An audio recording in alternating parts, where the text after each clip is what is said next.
Hey, what's up, guys? Welcome back to Lazy Couch Thoughts. Obviously, I didn't do one on Friday. I was kind of sick with all the stuff going on. I just wanted to be safe. Didn't really want to do anything. So, here we are. There's a UPS guy behind me, so I'll just keep going. You know what? Basically, today I'm going to talk about the Saints game, the Saints-Eagles. That was just a disaster. This one's probably going to be short because I don't want to rant and just hate on them forever, but the offensive line didn't block all game. Sean Payton got way too cute. The defense didn't show like any energy all game. They haven't allowed a rusher to rush for 100 yards in a game in 56 games. Yeah, we let two people do it yesterday, Miles Sanders and Jalen Hurts. Miles Sanders hasn't been able to run all season because their offensive line can't make any holes for him.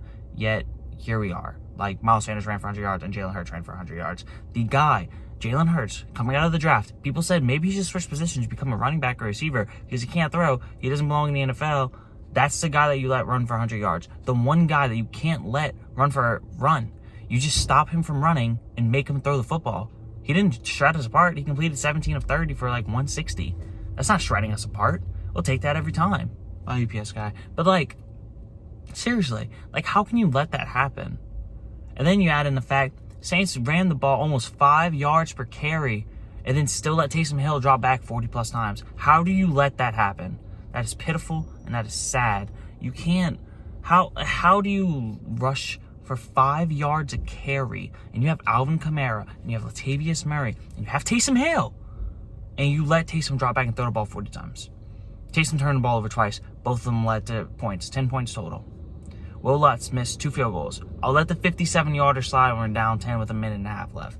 Can't really blame him on that. You know what I mean? I would like to see him hit it. He's very capable of hitting it.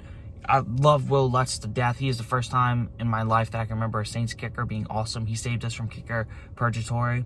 But, brother, you got to hit a 44-yarder. You're good at, like, it. I wouldn't be saying this if you weren't capable. You were more than capable. You're one of the best kickers in the NFL. You should honestly be hitting both. But if you hit the 2 field goals and you take away the 10 points off turnover, it's a 16-point swing. And again, then we lost by 3. Terrible. You come into this game, you need 1 win to clinch the NFC South. You can clinch the NFC South in, week 14? When was the last time we've done that? In a year that everybody was saying that the Bucs were going to come in and run the South and Tom Brady was going to smoke us, we could have clinched the division with 3 more games left to play. That doesn't get you hype? As great as the defense has played, like, they didn't show up. We couldn't get pressure all game. The Eagles' defense, on the other hand, lived in our backfield. Their defense is trash. They were in the bottom ranks of total defense and the bottom of pass defense, and they just shut us down. They were without like 3 or 4 of their top secondary players, and they shut us down. DK Metcalf and Devontae Adams just combined for like 3 touchdowns and 300 yards against that same defense in those last 2 games that they played. And we can only get like 300 yards against them? What? What is going on? Like, what is going on in the receiving room? You see DK Metcalf and Devontae Adams tear up their best guys. And we're not getting the ball to Michael Thomas enough? If you're going to throw the ball, that's cool. Throw it to Michael Thomas.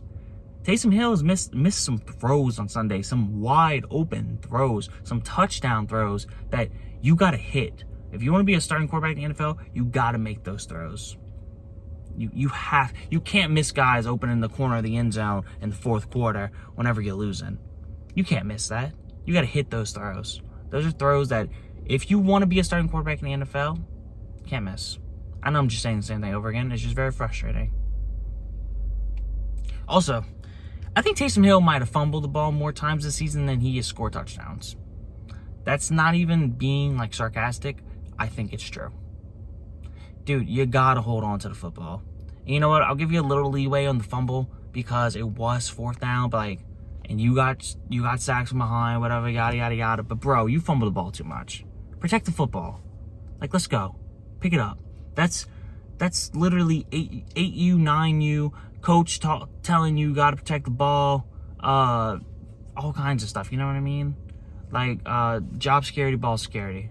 Ball security is job security. That's stuff that you hear, like, when you're young, and you learn how to protect the ball. You spend full practices, just people punching at you while you, like, run through them, like, trying not to fumble.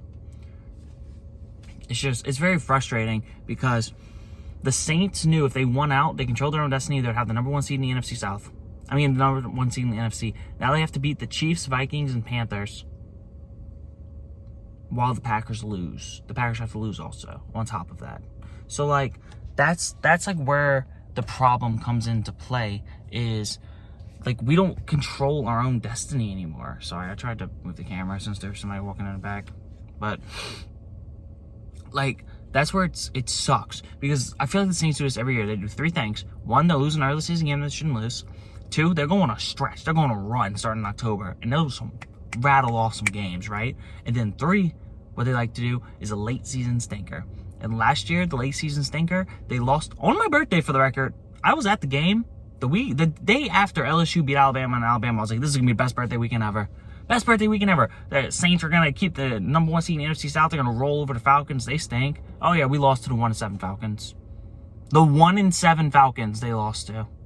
This year's the 3-8-1 Eagles, who are on a 4-game losing streak. We got to pick it up. I think we're the most complete team in the NFL. We had the best total defense coming into this week. And we have a very good offense, especially when Drew Brees is at the helm. But you cannot lose games like that. And you have to show up on Sunday, and the offense has to get rolling quick because you cannot afford a slow start against the Chiefs. That's the best player in football, and he might be the GOAT when it's all said and done. Patrick Mahomes. That guy is incredible. You cannot allow him. You cannot allow... Number 1, we got to be able to put pressure with 4 people on Sunday. But number 2, like, you cannot afford him, for us to have a slow start. Because if he gets stopped the first couple drives and we were putting up points and he has to press, I like our chances. You know? I like our chances. If we go out there, because, I mean, Kansas City defense isn't anything special. Middle of the pack. Nothing special. They're not as good as the Saints defense. If the Saints go out there, like the Dolphins did. The Dolphins started them off slow. Patrick Mahomes, they went interception, punt, interception, start the game. Problem is, Dolphins only put up 10 points. You go out there and put up 21, the game's over. If you don't allow them to return a kickoff or punt return for a touchdown, like, there's a lot of things. Like, the Chiefs are beatable, and that is because of their just defense. But their offense is so electric. You have to go out there and you have to play. I need Cam Jordan, Marcus Davenport, Trey Henderson. I need y'all to put pressure with Patrick Mahomes with 4 people. I need the secondary to show up. I need Demario Davis and Quan Alexander to show up. That's another thing. Why was Quan Alexander not spying Jalen Hurts all game? That's what he did at LSU.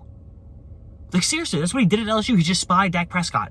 He spied, like, the opposing team when he had a really good running quarterback because he's so athletic. But Dennis Allen couldn't think of that.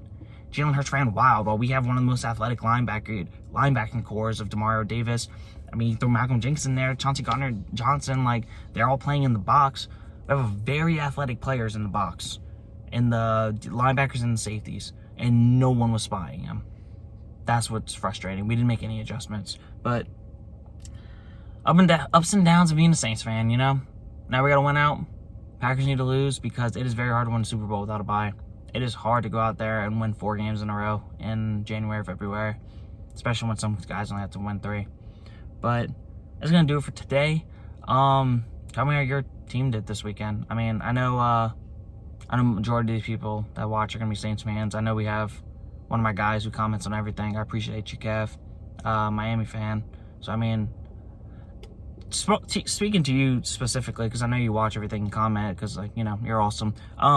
How do you feel about the Dolphins' performance with all their injuries and stuff? Being able to compete with the Chiefs like that? That's encouraging. They looked really good. So, yeah, Tua looked really good, too. Tua's going to be awesome. But, yeah, that's going to do it for today. If you liked, please like, subscribe, more content like this. And I'll see you guys Wednesday. Peace.